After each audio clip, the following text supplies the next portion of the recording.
दोस्तों, मैं उस महानारी जो माता जगत अम्बा हैं उनको प्रणाम करता हूँ, जो आदि शक्ति हैं, जो आदित्य हैं, जो अपने हाथों में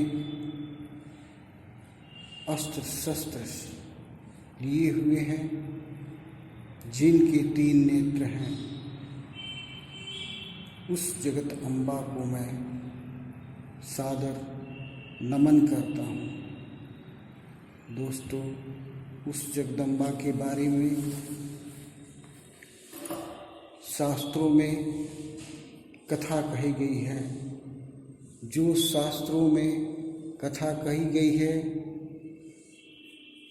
है कि मैं कमल के आसन पर बैठी हुई प्रसन्न मुख वाली महिषासुर मर्दिनी भगवती लक्ष्मी का भजन करता हूँ, जो अपने हाथों में अक्षमाला, फरसा, गदा, बाण, वज्र, पद्म, धनु, कुंड, दंड शक्ति, खड्ग, ढाल, शंख, घंटा, मधुपात्र, शूल, पाश, चक्र धारण करती है। दोस्तों, आज से हजारों वर्ष पहले असुरों और देवों में घोर संग्राम हुआ। दरअसल उस संग्राम में वह संग्राम लगभग 100 वर्षों तक चला। 100 वर्षों देवताओं का मुख्य नायक इंद्र था और असुरों का मुख्य नायक महिषासुर था। दोस्तों, युद्ध हुआ और युद्ध में देवता परास्त हुए। देवता गंभीरता से युद्ध किए, लेकिन परास्त होना उन लोगों के लिए निश्चित हो गया। दोस्तों, इस प्रकार युद्ध में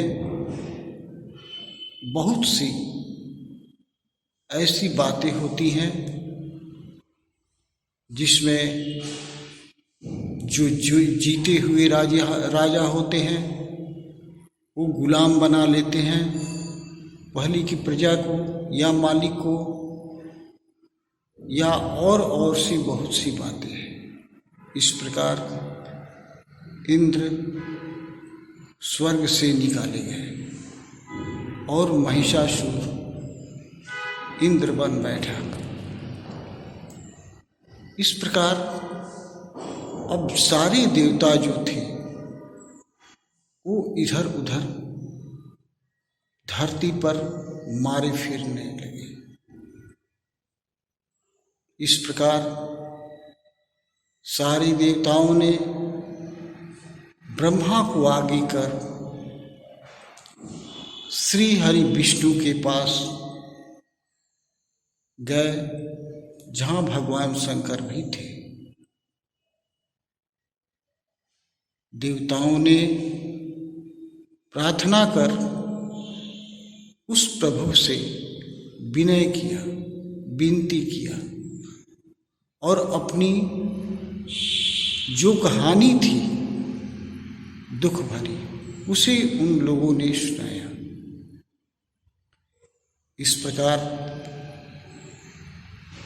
विष्णु और ब्रह्मा दोनों ने राक्षसों पर क्रोध किया। क्रोध के कारण उनके मुख काले पड़ गए और टेढ़े हो गए, जिससे उन दोनों से एक रोशनी ज्योति निकली और उस ज्योति ने स्त्री का रूप ले लिया इस प्रकार स्त्री के रूप ले लेने के बाद सारे देवताओं ने उस देवी को अनेकों अनेक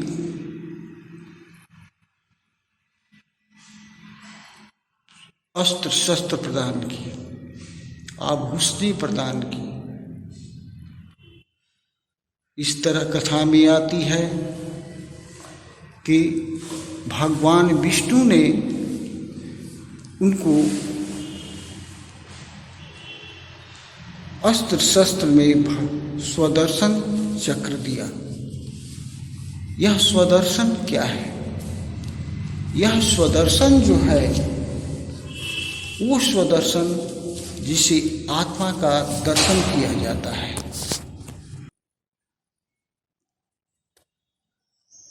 आत्मा का दर्शन होता है और यह योग का विषय है।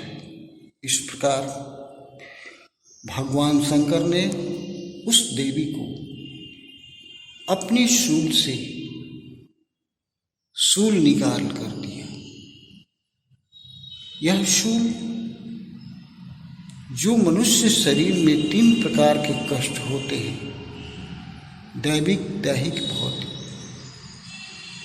इसे ही शूल कहा जाता है, जिसे त्रिशूल भी कहा जाता है, यानी 3 प्रकार के कष्ट वो भगवान शंकर ने उस देवी को दिया कि तुम इससे असुरों को मार सकती हो।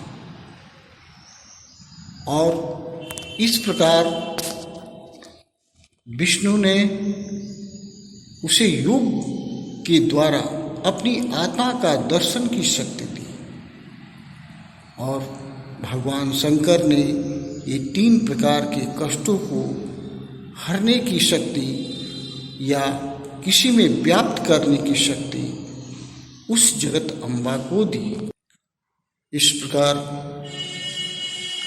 देवताओं ने उस देवी को अपने अपने शस्त्रों में से एक एक शस्त्र निकाल कर दिए और देवता देवी से प्रसन्न हुए। इस प्रकार देवी सिंह पर सवार होकर और गर्जन करने लगी। इसके साथ साथ सिंह भी गर्जन करने लगा। अब ये जो ध्वनियां मिला उनको असुरों को, वे सहसा उठ खड़े हुए। इस प्रकार महिषासुर यह देखकर घबरा गया कि यह क्या हो रहा है और उन्होंने अपने वीरों को युद्ध के लिए ललकारा। देवी ने उसके सारे वीरों को खत्म कर दिया, सारे मारे गए और यह राज्य इंद्र को उसने सौंपा। इस प्रकार यह कथा हमें बताती है कि यह कथा इस धरती लोक की नहीं है। विष्णु जो है वो विष्णु इस लोक की कहानियों में नहीं आते। यहाँ हम शरीरधारी हैं, मानव हैं। मन के द्वारा चलना यानी मस्तिष्क के द्वारा चलना हमारी मजबूरी है, लेकिन विष्णु का अर्थ होता है विश्व अणु, जिससे पूरी विश्व का निर्माण हुआ है। ये विष्णु जो है इन्हें नारायण भी कहा जाता है। नारायण का अर्थ आत्मा होता है। दोस्तों, आत्मा की कहानी इस लोक की नहीं है, वो इससे अलग है। ये दुनिया जो है वो टाइम से चलने वाली दुनिया है, जिसमें भूतकाल, भविष्यकाल, वर्तमान काल, ये तीनों तरीके से समय अनुसार यहाँ हर कुछ कार्य होता है और समय अनुसार इस दुनिया को छोड़कर हर को जाना पड़ता है।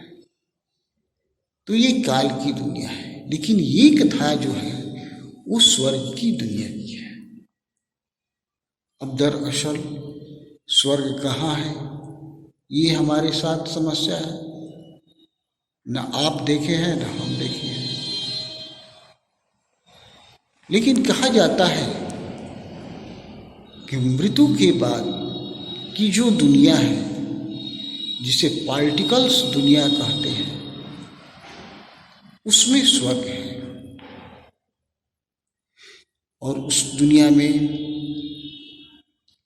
स्वर्ग होने के बाद वहाँ देवता होते हैं और उस दुनिया को वो संचालन करते हैं।